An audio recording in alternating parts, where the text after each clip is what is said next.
Humans, just like a herd of sheep, जब एक इंसान कोई टैक्स प्लानिंग का तरीका निकालता है, others also start following it. In India, when Dhirubhai Ambani started the concept of zero tax companies, then gradually other companies also started doing the same thing.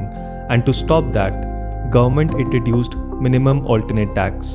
So if you haven't watched the previous video on MAT, then I would suggest that you watch that first. वरना ऐसा लगेगा कि किसी चलती movie के बीच में आए हो.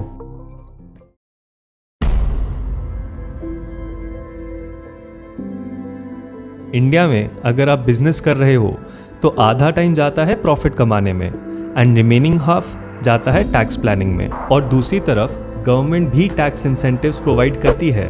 So if you invest your business profits in infrastructure development, biodegradable waste, employing new workmen, setting up business in northeastern states, and many others in this category, then you get tax benefits.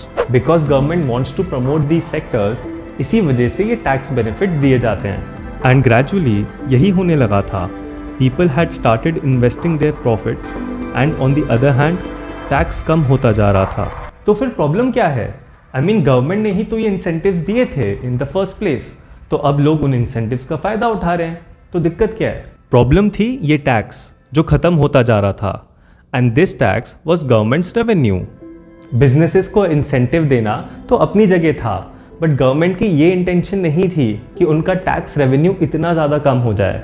The government saw itself standing at the same position where it was in 1980s, जब government के दिए हुए incentives का एक overuse हो रहा था.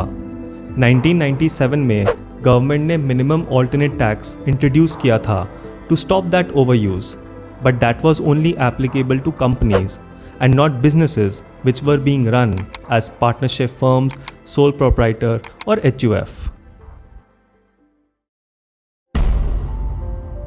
अगर बीमारी सेम है तो फिर उसकी मेडिसिन भी तो सेम ही होगी.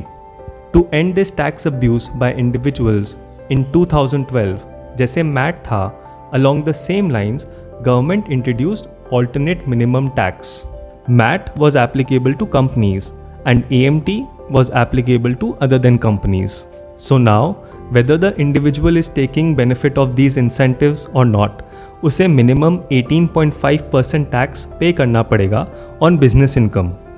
And remember, ये तो minimum है. अगर एक्चुअल टैक्स इससे ज़्यादा निकला then you will have to pay that. But इसमें ना एक प्रॉब्लम है, जो स्मॉल टैक्स पेयर्स हैं उन पे एक अननेसेसरी बर्डन पड़ रहा था. That's why in case of individuals and HUF, if income before taking any benefit was up to ₹20 lakhs only, then AMT was not applicable. तो अब जो बड़े टैक्स पेयर्स थे उनको तो टारगेट कर लिया एंड स्मॉल टैक्स पेयर्स के ऊपर कोई अननेसेसरी बर्डन भी नहीं आया. MAT and AMT together were able to put a control in overuse of benefits and ultimately tax abuse. So I hope with the help of this two-part series, you were able to understand both the concepts together, MAT and AMT. Thanks for watching.